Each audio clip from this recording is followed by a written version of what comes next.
रसुवामा बाढीको वितण्डा प्रधानमन्त्री बालेनले जनताको ज्यान जोगाउन एकसाथ चाले 6 कदम।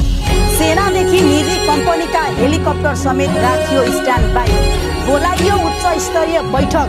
रसुवा धादिङदेखि चितवनसम्मका जनताले आफू बस्नु र अरूलाई बचाउन सहयोग गर्नु नै पहिलो प्राथमिकता।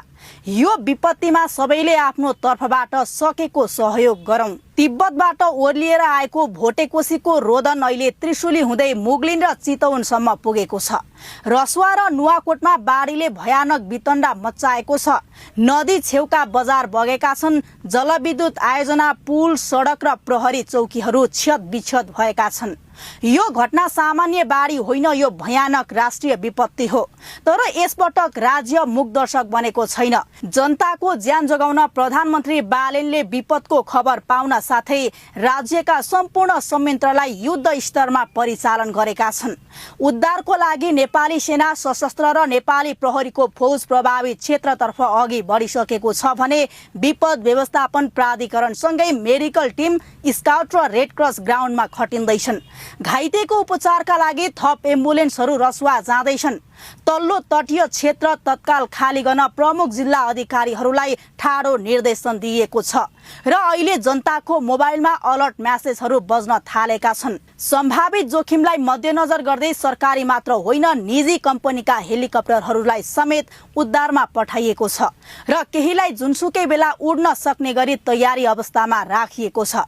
विपद व्यवस्थापनको आगामी रणनीति तय गर्न अहिले उच्च स्तरीय सङ्कटकालीन बैठक बस्दैछ। साथै नागरिकको सहजताका लागि सूचना र राहत बुझ्न 1234 100 र 1111 नम्बरका हेल्पलाइनहरू 24 घण्टा खुल्ला गरिएका छन्। अवस्था अझै पूर्ण रूपमा नियन्त्रणमा आइसकेको छैन। बाढी पूर्वानुमान शाखाले स्पष्ट चेतावनी दिएको छ कि रसुवाको बाढीको धक्का मुगलिङसम्म पुग्दैछ। त्यसैले पृथ्वी राजमार्ग र नदी करिडोरका सडकहरूमा तत्कालका लागि यात्रा रोक्नुहोला। त्रिशुली नदी जोडिएका सबै तटीय क्षेत्र अहिले उच्च जोखिममा छन्। यति बेला हाम्रो पहिलो र अन्तिम प्राथमिकता एउटै हो, आफू बस्ने र अरूलाई बचाउने। सरकारले आफ्नो संयन्त्र परिचालन गरेको छ, तर नागरिकको हैसियतले हामीले पनि आफ्नो तर्फबाट सकेको सहयोग गर्नुपर्छ। आफन्त सम्पर्कविहीन छन् भने नआत्तिनुस्। राज्यको रेस्क्यु अपडेट कुर्नुस् र इमर्जेन्सी नम्बरमा कल गर्नुस्। यो विपत्तिमा हामी सबै एक हौं। सुरक्षित रहनुहोस् र सतर्क रहनुहोस्।